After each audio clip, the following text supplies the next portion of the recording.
Classification of, जैसे आप धातु पढ़े एलिमेंट्स, और क्लासिफिकेशन ऑफ एलिमेंट्स भी पढ़े, धातु के प्रकार पढ़े, धातु को कितने भागों में वर्गीकृत किया जाता है, कौन कौन से एलिमेंट्स को, तत्व को, तत्व मैं बोला हूँ, एलिमेंट धातु नहीं बोला हूँ, तत्वों को कितने भागों में वर्गीकृत किया जाएगा। तो तत्वों को आप क्लासिफाइड कर रहे थे 3 भागों में, कौन कौन से, धातु, अधातु और उपधातु। किसमें, धातु, अधातु और उपधातु में आप क्या कर रहे थे, तत्वों को क्लासिफाइड कर रहे थे।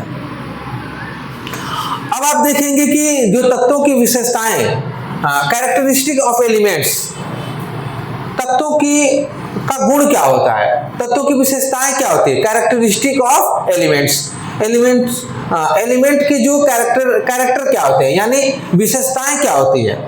तो कैरेक्टरिस्टिक्स ऑफ एलिमेंट्स तो क्या है, सबसे पहले वाला देखेंगे, फर्स्ट पॉइंट, प्रत्येक तत्व का सबसे छोटा कण जो होता है, कोई भी तत्व है उसका सबसे छोटा कण क्या होगा, परमाणु होगा। क्या होगा, परमाणु। तत्व का सबसे छोटा और स्वतंत्र जो कण होता है वह क्या होता है, परमाणु। तत्व का जो सबसे छोटा कण होगा स्वतंत्र रूप से वह क्या होगा, परमाणु होगा। बातें समझे, फर्स्ट पॉइंट। आगे देखेंगे, तत्वों के भौतिक और रासायनिक विधियों द्वारा सरल पदार्थों में वर्गीकृत नहीं किया जा सकता है, विभाजित नहीं किया जा सकता है। तत्व जो होते हैं, कोई फिजिकल प्रॉपर्टीज लगा लीजिए या केमिकल प्रॉपर्टीज लगा लीजिए, तत्व जो है उसको आप विभाजित नहीं कर सकते, तत्व को विभाजित नहीं कर सकते। कोई केमिकल प्रॉपर्टीज या फिजिकल प्रॉपर्टीज, यानी भौतिक विधियों से या रासायनिक विधियों से तत्व को विभाजित नहीं कर सकते, तत्व को नहीं बांट सकते, ठीक ना। किन विधियों से, भौतिक विधियों या रासायनिक विधियों से। हाँ, गुण के आधार पर आप उनको बांट सकते हैं, गुण के आधार पर उसको बांट सकते हैं एलिमेंट्स को। कौन कौन से, धातु, अधातु, तो इलेक्ट्रॉन त्याग करके धनायन बनाने की प्रवृत्ति, इलेक्ट्रॉन ग्रहण करके ऋणायन बनाने की प्रवृत्ति, और इलेक्ट्रॉन त्यागने की क्षमता या ग्रहण करने की क्षमता के आधार पर आप क्या कर सकते हैं, उनको क्लासिफाइड कर सकते हैं। लेकिन भौतिक गुण और रासायनिक गुण, भौतिक गुण और रासायनिक गुण के आधार पर आप उसको विभाजित नहीं कर सकते। तत्वों को भौतिक या रासायनिक विधियों से, भौतिक विधियों से या रासायनिक विधियों से सरल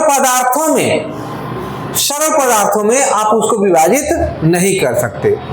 अच्छा, आगे देखते हैं, समान तत्वों के जो परमाणु होते हैं, संगठन और गुणधर्म क्या होते हैं, समान होते हैं। जो तत्व होंगे समान प्रकार के होंगे, यदि समान प्रकार के समान तत्वों के परमाणु है, समान तत्वों के परमाणु है तो उनको आप क्या, समान तत्वों के परमाणु, समान तत्वों के सभी परमाणु, समान तत्वों के सभी परमाणु संगठन तथा गुणधर्म क्या होते हैं, समान होते हैं। यदि समान तत्वों के परमाणु है तो सभी उनके जो सभी परमाणु होंगे, समान तत्वों के सभी परमाणु, समान तत्व है जैसे हाइड्रोजन, ये कई हाइड्रोजन ले लीजिए, समान तत्व है तो उनके सभी परमाणु जितने होंगे गुणधर्म में समान होंगे, संगठन तथा गुणधर्म में क्या होंगे, समान होंगे। किसमें, संगठन तथा गुणधर्म में क्या होंगे, समान होंगे। समान तत्वों के सभी परमाणु, समान तत्वों के सभी परमाणु संगठन तथा गुणधर्म में क्या होंगे, समान होंगे। बातें समझ आ गई। समान तत्वों के सभी परमाणु, समान तत्व है तो उनके जितने भी परमाणु, सब के सब परमाणु क्या होंगे, संगठन तथा गुणधर्म में क्या होंगे, सिमिलर होंगे। क्या होंगे, सिमिलर होंगे, समान होंगे। बातें समझ आ गई क्या। समान तत्वों के परमाणु है, समान तत्व के जितने परमाणु होंगे, समान तत्व है तो उसके सभी परमाणु संगठन तथा गुणधर्म में समान होंगे। किसमें समान होंगे, संगठन तथा गुणधर्म में। संगठन का मतलब क्या है भाई, उसकी बनावट कैसी है, उसकी संरचना कैसी है, और वह कैसे उसका गुण क्या होता है, कैसे काम करता है, ठीक ना। तो समान तत्व के जितने परमाणु होंगे सभी परमाणु क्या हो जाएंगे, संगठन तथा गुणधर्म में समान होंगे। किसमें होंगे समान, संगठन तथा गुणधर्म में क्या होंगे, समान होंगे। बातें समझ आ गई।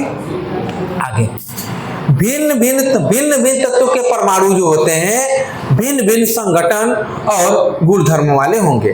जैसे अलग अलग तत्वों के परमाणु है, जैसे हम कहें कि हाइड्रोजन तत्वों के परमाणु है, ऑक्सीजन तत्वों के परमाणु है, सोडियम तत्वों के परमाणु है।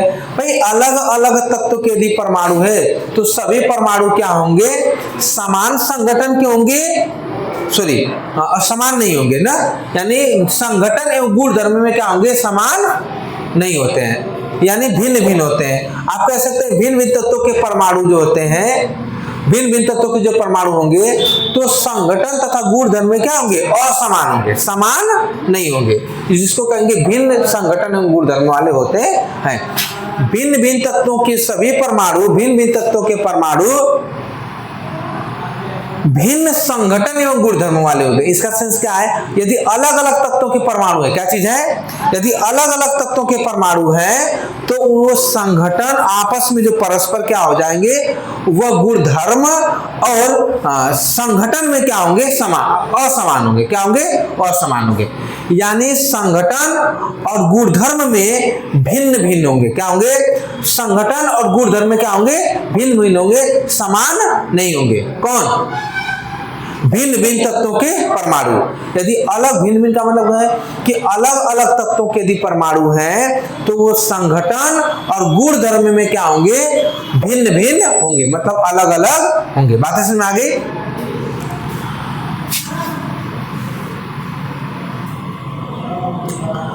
अब तक ज्ञात तत्वों की संख्या कितना है, 180। कितना है, 180, 118 तत्वों की संख्या है। अब तक जितना तत्व ज्ञात किए गए हैं कितना है, 118, जिसमें से 27 क्या है, 27 कृत्रिम है। कृत्रिम का क्या कैसे, मानव निर्मित है, यानी 27 मानव द्वारा बनाया गया है, और बाकी जो शेष है, बाकी का जो शेष है वह क्या है, प्राकृतिक है। क्या है, प्राकृतिक। यानी अब तक ज्ञात तत्वों की कुल संख्या कितना है, 118। अब तक ज्ञात कुल तत्वों की संख्या कितनी है, 118, जिसमें से 27 क्या है, मानव निर्मित है। 27 क्या है, मानव। शेष जो बच रहा है कितना है, जो शेष बच रहा है वो क्या है, प्राकृतिक है। क्या है, प्राकृतिक। प्राकृतिक मतलब मानव निर्मित नहीं है। तो आप कह सकते हैं अब तक ज्ञात तत्वों की संख्या कितना, 118 है, जिसमें से 27 जो है मानव निर्मित है, शेष क्या है, प्राकृतिक है। बातें समझा गई।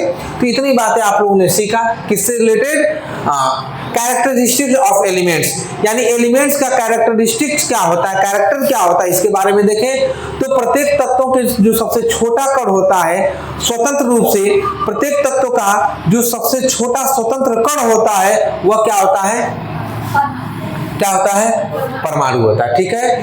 तत्वों को भौतिक या रासायनिक विधियों से आप उसको सरल पदार्थों में विभाजित नहीं कर सकते। तत्वों को भौतिक या रासायनिक विधियों से सरल पदार्थों में विभाजित नहीं कर सकते। कौन सी विधि से, भौतिक विधि या रासायनिक विधि से। उनको क्या नहीं कर सकते, सरल पदार्थों में विभाजित नहीं कर सकते हैं। बातें समझ में आ गई होगी। समान तत्वों के सभी परमाणु समान गुणधर्म वाले, समान संगठन और समान गुणधर्म वाले होते हैं। समान तत्वों के परमाणु, समान तत्वों के सभी परमाणु समान तत्व है तो उनके जितने भी परमाणु होंगे सब के सब परमाणु क्या होते हैं, समान संगठन और समान गुणधर्म वाले होते हैं। कैसे होते हैं, समान संगठन, यानी उनकी संरचना क्या होती है, समान होती है, बनावट कैसी होती है, समान होती है, और वो काम भी करेंगे, गुणधर्म उनका जो होगा वो भी क्या होगा, समान होगा। और भिन्न भिन्न तत्वों के यदि परमाणु है तो उनके संगठन और गुणधर्म दोनों क्या होते हैं, भिन्न होते हैं। भिन्न भिन्न तत्वों के सभी परमाणु, भिन्न भिन्न तत्वों के परमाणु जो होते हैं वह संगठन और गुणधर्म में क्या होते हैं, भिन्न भिन्न होते हैं। ये भी बातें आप लोगों को समझ में आई। अब तक ज्ञात सभी तत्वों की संख्या कितनी, अब तक ज्ञात सभी तत्वों की संख्या कितना, 118। मानव निर्मित कितना है, मानव निर्मित कितना है, 27 है। बाकी शेष बचा क्या है, प्राकृतिक है। समझ में आ गया, माइंड में सेट हो गया, भूलेंगे नहीं ना। चलिए ठीक है। तो अब तक ज्ञात तत्वों की संख्या कितना है, 118। 27 क्या है, मानव निर्मित। बाकी के जो बच रहे हैं क्या है, प्राकृतिक है। बाकी के जो बच रहे हैं क्या है, प्राकृतिक है। इतना समझा गया? चलो ठीक है।